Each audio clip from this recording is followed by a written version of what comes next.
on 105.9 FM and streaming worldwide on the WMAL app. O'Connor and Company. It's 7:37. It's O'Connor and Company. I'm Julie Gunlock alongside Larry O'Connor. And joining us now is Congressman Mike Waltz. Good morning, Congressman. Good morning. Great to talk to you. So that was quite a hearing yesterday, and something rare came out of it, bipartisan agreement that the director of the Secret Service has to go. Will that happen? Well, look, I got to be honest with you. I've never seen such weak leadership and such a terrible testimony in my time in Congress. We've already seen articles of impeachment introduced by Rep. Nancy Mace last night. And whenever you have both AOC and Marjorie Taylor Greene calling for your resignation at the same time on a committee that can't agree what color the sky is most days, then you're in pretty bad shape. So we're going to, if she doesn't go, we're also in the middle of our budgeting and appropriations process. We're going to defund her salary. We're going to defund her travel. We're going to do everything we can, because right now I'm not confident that their protectees, their agents are out there willing to die, but the people making the resources decisions and the strategic decisions like her, I'm not confident in their leadership. I'm not confident that their protectees are as safe as they should be. Well, and Congressman, it's astounding for you to say that you've never seen such incompetence and lack of talent or ability from somebody. It's not like she's in charge of, fisheries for the Interior Department. She's in charge of Secret Service.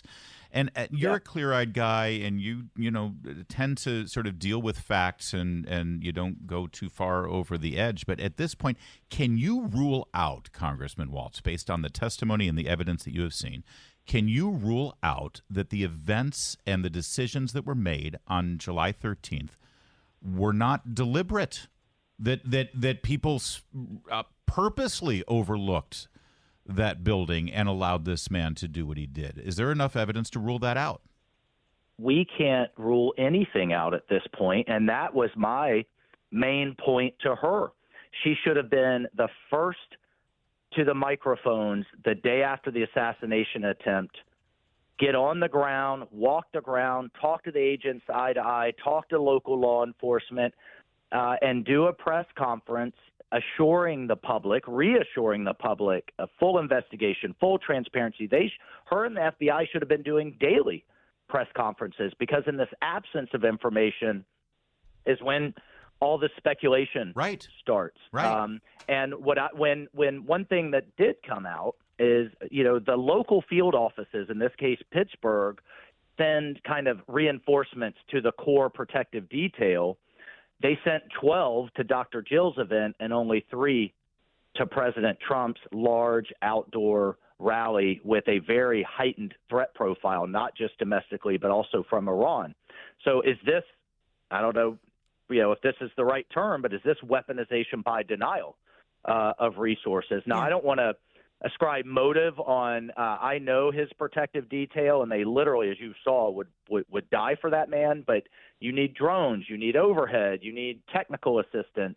And the other thing we confirmed is she personally approved her press spokesman statement that initially said, President Trump was never denied anything, categorically false, in response to what I was putting out, in response to what agents were telling me. And now they've since backtracked that he was denied. But she wouldn't get into specifics of how often he was denied and what he was denied in terms of resources. Congressman, I just a little bit off subject here, but I wanted to ask you about this. I felt like the hearing yesterday and many hearings on Capitol Hill over the past couple years have revealed a bigger problem, and that's just the out of control power of these executive branch agencies and the audacity, the lack of contrition, their smugness, their reckless behavior, and their sort of unwillingness to be managed by the legislative branch.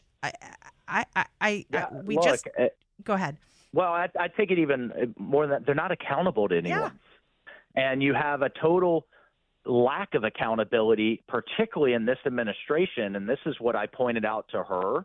This is what I pointed out to Secretary of Defense Lloyd Austin when he thought it was okay to just disappear for a week and not tell his deputy why, but also not tell the commander-in-chief with multiple wars going on overseas.